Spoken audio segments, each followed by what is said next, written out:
Sa Re Ga Ma Pa little சாம்ஸ்ல லிகித் அவர்கள் பாடிய பாடல பார்த்து சர்ப்ரைஸ் ஆகி ஸ்வேதா மோகன் அவர்கள் நெறைய விஷயங்கள் மேடையில ஷேர் பண்ணியிருக்காங்க அப்படிங்கிறது தெரிய வந்திருக்கு.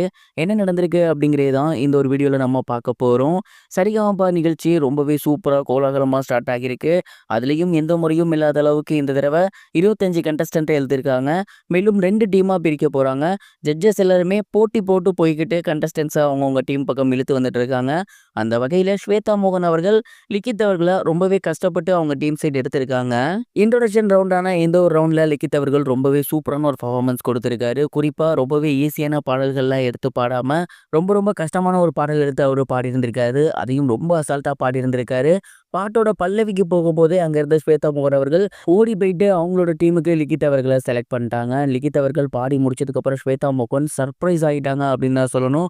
லிகித் என்ன மாதிரியான ஒரு பெர்ஃபார்மன்ஸ் இது தெரியுமா?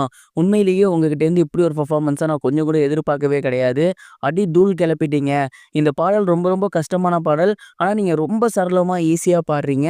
அதுதான் உங்களோட மிகப்பெரிய ஒரு டேலண்ட்ன்னு நினைக்கிறேன் அப்படிங்கிற மாரி அவங்கள ரொம்ப சூப்பரா பிரைஸ் பண்ணியிருந்தாங்க. அண்ட் அதுக்கப்புறம் பார்த்தீங்கன்னா, லிகித் நீங்க இந்த ஸ்டேஜ்ல செலக்ட் ஆகும்போது, அம்மாக்கு வந்து முத்தம் குடுக்குறதுக்கு ஏங்குனீங்க இல்லையா? அந்த 1 வாரம் மட்டும் கிடையாது. எனக்கு தெரிஞ்சு இதுக்கப்புறம் நீங்க வாரம் எல்லார்கிட்டயுமே முத்தம் வாங்குவீங்கன்னு நெனைக்கிறேன்.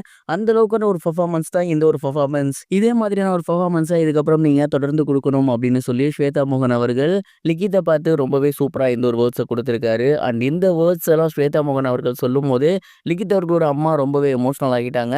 அண்ட் ஒட்டுமொத்த மேடையுமே பார்த்தீங்கன்னா, பயங்கர எனர்ஜெட்டிக்கா மாறி இருந்துச்சு. எல்லாருமே லிகித்துக்கு அவ்வளோ பெரிய ஒரு ஆரவாரம் சப்போர்ட் குடுத்திருந்தாங்க.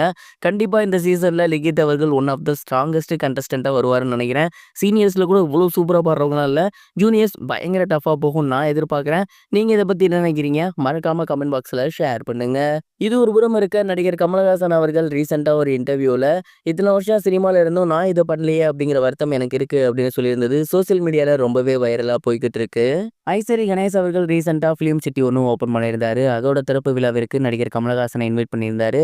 வந்திருக்கக்கூடிய கமலஹாசன் அவர்கள் என்ன சொன்னாரு அப்படின்னா, இந்தியா முழுக்க மிக பிரம்மாண்டமான படங்கள் எல்லாமே சென்னையில தான் வந்துட்டு ஃபிலிம் சிட்டில படமாக்கப்பட்டிருக்கு. கண்டிப்பா அந்த பெருமை நமக்கு எப்போதுமே இருக்கு. அத மிஞ்சுற அளவுக்கு இப்ப புதிய விஷயத்த ஒண்ண ஐசரி கணேஷ் அவர்கள் பண்ணியிருக்காரு. நான் வெளிநாடுகள் எல்லாம் போய் ஃபிலிம் சிட்டீஸ் பார்த்துருக்கேன். அங்க 17 அடுக்குகள் கொண்ட ஃபிலிம் சிட்டீஸ் தான் இருந்திருக்கு. ஆனா நம்ம இந்தியால, அதுவும் நம்ம தமிழ்நாட்டுல 20 அடுக்குகள் கொண்ட ஃபிலிம் சிட்டீஸ் அப்படிங்கிறது உண்மையிலேயே பிரம்மாண்டத்தின் உச்சம் அப்படின்னு தான் சொல்லணும். அத ஐசரி கணேஷ் அவர்கள் பண்ணியிருக்காரு.